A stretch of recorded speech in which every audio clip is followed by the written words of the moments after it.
All right, so here we are, continuing from the last video, and I have most of my quarterly financial performance just about done. I'm going to clean it up a little bit. I'm going to adjust the column width. I'm going to make everything 10. And then I'm going to merge and center all of these items. It's going to give me a little warning, and simply what that's saying is you have data there, and is it okay to overwrite? And I'm like, sure, no problem. All right. I want to do one more. I want to make a column width of 9, see if that looks a little better. Yeah, it's a little tighter. I like this. Okay. So, all right. So I have the quarterly financial performance. Now, how do I make the monthly financial performance? It's simple.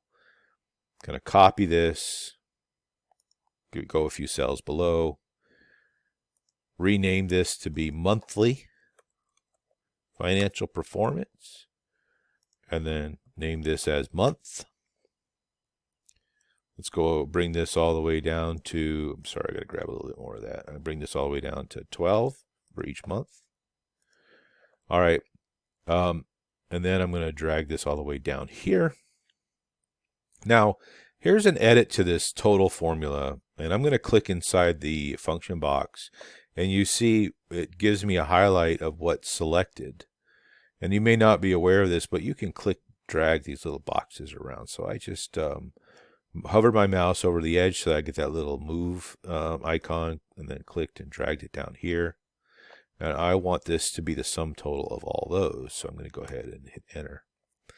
Now, boom, I've got my formula. Now, I know what you're saying. You're saying, Dr. Kalita, that this isn't right because it's great that you just made all these changes, but something's happening. I've got all these errors. Well, one of the things that is consistent with all of these formulas that are in here is, let me just grab the first one, is this part of our formula. It's $Q, $Q.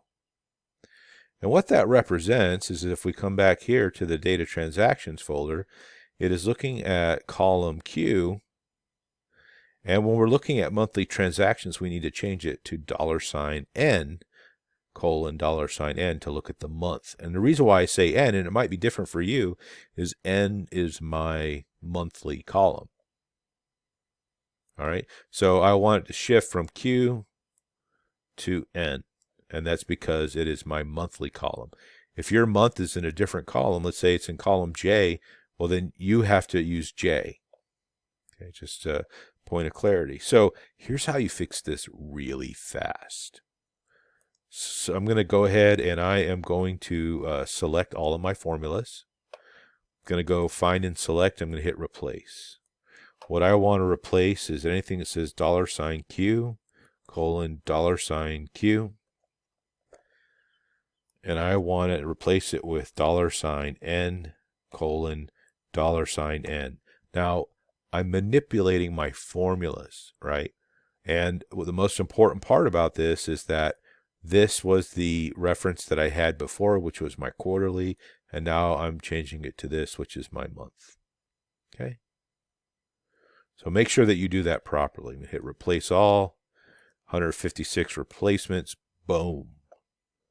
I got to do some auditing. Okay? We got to make sure this is done correctly. Notice I selected all of my count here. I'm checking right here. I have a sum of 3,000. Perfect. Right. Another thing I need to look at here is I'm going to select all of these. I have a sum of 100%. Boom. Perfect. Right. I can do a spot check. I can come to a few of these things, make sure I have N, make sure we're looking at the proper month.